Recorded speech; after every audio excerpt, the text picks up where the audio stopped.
Piensa un número. No, no te has equivocado de vídeo. Piensa un número. Ahora a ese número súmale 7. Ahora réstale 1.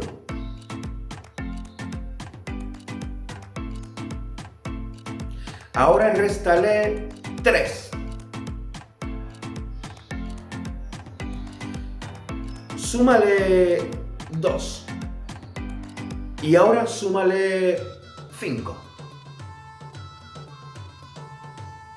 A este número que tienes ahora, réstale el que pensaste primero.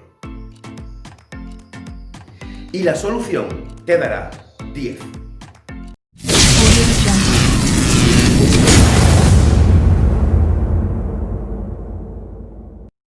Hola, no tengo poderes ni tampoco sé leer la mente. Simplemente en vuestro cálculo os he llevado donde yo quería que llegarais. Y esto, amigos y amigas, es lo que pasa con la historia. La historia siempre ha sido utilizada como un instrumento tanto de control social como de transformación cultural. Y muchas veces impuesta sin que nos demos cuenta.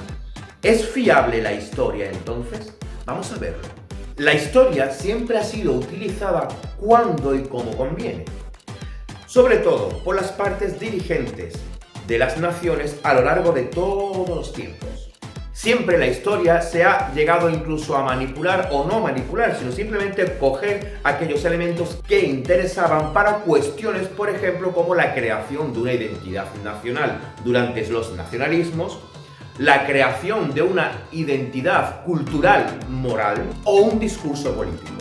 De esta forma surgen los movimientos ideológicos a través de la transformación de los hechos históricos, mostrando únicamente lo que interesa. Y así es como se basa, por ejemplo, movimientos como el independentismo catalán, el sentimiento de unión nacional hacia la nación, o crear patrones de rasgos culturales de identidad propia de poblaciones que generan supuestamente una cultura autóctona. Pero ¿qué hay de cierto en todo esto? Y al final la historia se utiliza estratégicamente, como yo he hecho con el cálculo, direccionando hacia donde yo quiero que vosotros lleguéis. Y así es como cualquier movimiento independentista, sentimiento nacionalista o incluso ideologías morales, como por ejemplo el rechazo a la poligamia, hunde sus raíces en la manipulación histórica. Esto lo vemos sobre todo en los determinados personajes que son considerados héroes nacionales y que realmente no fueron tan héroes si conocemos su verdadera historia. O por ejemplo determinados personajes santificados por la Iglesia Católica y que realmente no fueron tan santos. Pero se necesita modelos a seguir social, moral, cultural y religiosamente para establecer un patrón cultural de comportamiento para la elaboración de identidades sociales o culturales. En hechos históricos en los que ha quedado una manifestación ya sea arqueológica o escrita y que esos hechos son fácilmente contrastables con la realidad, ahí no cabe ningún tipo de dudas. Pero ¿qué pasa con aquellos hechos de sociedades ágrafas? Es decir, donde no ha quedado ningún registro escrito más que algún vestigio arqueológico. ¿Cómo se puede adivinar con exactitud todo lo ocurrido? Y hablo de hechos como por ejemplo que no se pueden demostrar a través de pruebas químicas como la del carbono 14, en la que no existen textos ni de fuentes primarias ni secundarias, pero se sabe con exactitud o supuesta exactitud todo lo ocurrido en un mismo hecho histórico. Como es el caso de Tartessos. Tartessos es una civilización, hay restos arqueológicos, pero la ciudad nunca se ha encontrado. Sin embargo, hay muchísima bibliografía que detalla con exactitud el patrón cultural de una civilización que no se ha encontrado todavía. ¿Es fiable entonces la historia al 100%? O por ejemplo, la historia del arte. A través de la historia del arte, de las manifestaciones artísticas, ya sea escultóricas o pictóricas, se puede realizar un buen estudio de una sociedad pasada o una civilización pasada, sobre todo gracias al estudio de los ropajes, los atuendos, las escenas que pintan, pero teniendo en cuenta que ese hecho histórico está siendo representado a través de la visión del artista que lo está representando o del mecenas que le ha hecho el encargo. Pero esa rama de la historia del arte que nos cuenta en qué pensaba Miguel Ángel cuando estaba esculpiendo al David, ¿cómo se puede saber en qué pensaba Miguel Ángel cuando esculpía al David? Vuelve a surgir la misma pregunta. ¿Es fiable al 100% la historia? La historia o los hechos históricos siempre están sujetos a varias corrientes ideológicas que pueden describir un mismo hecho de varias maneras distintas. ¿Cuál tenemos que creernos? Un ejemplo son las escuelas que surgen, como son la escuela de los anales, la escuela marxista, la escuela tradicional o institucionalista. Un ejemplo muy claro. Vamos a hablar, por ejemplo, de las relaciones feudo-vasalláticas. Una relación feudo-vasallática es un contrato de vasallaje que se establece entre un rey y un noble, el cual se convertirá en un señor feudal. Esta relación se basaba en un contrato. El contrato implicaba en que el rey concedía al señor un bien inmueble, un feudo.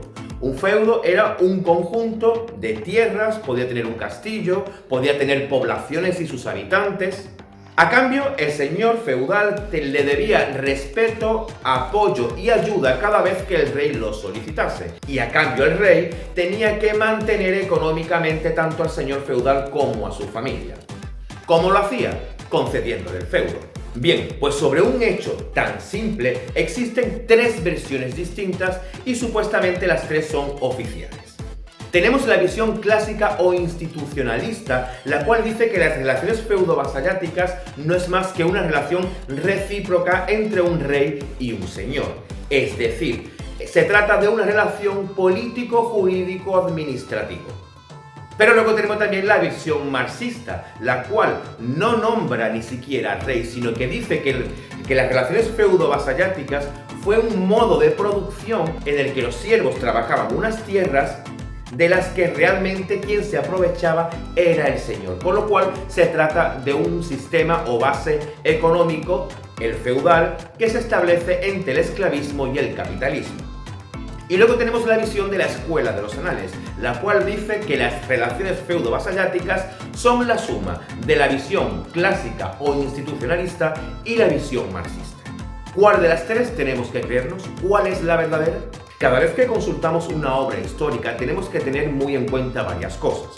La información tenemos que cogerlas con pinzas, pero tenemos que entender sobre todo la época y el movimiento ideológico predominante en el momento justo en el que se hizo esa investigación o se publicó esa obra de ese historiador, porque la imparcialidad no existe.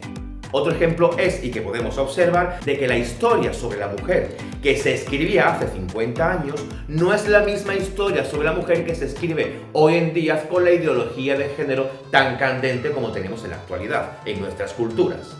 En definitiva, ¿crees que la historia es 100% fiable? Déjamelo en los comentarios. Si te gustó el vídeo, regálame un like. Si te gusta mi contenido, suscríbete al canal y dale a la campanita para estar al tanto de cuando subo nuevos vídeos. Nos vemos en el próximo vídeo. ¡Chao!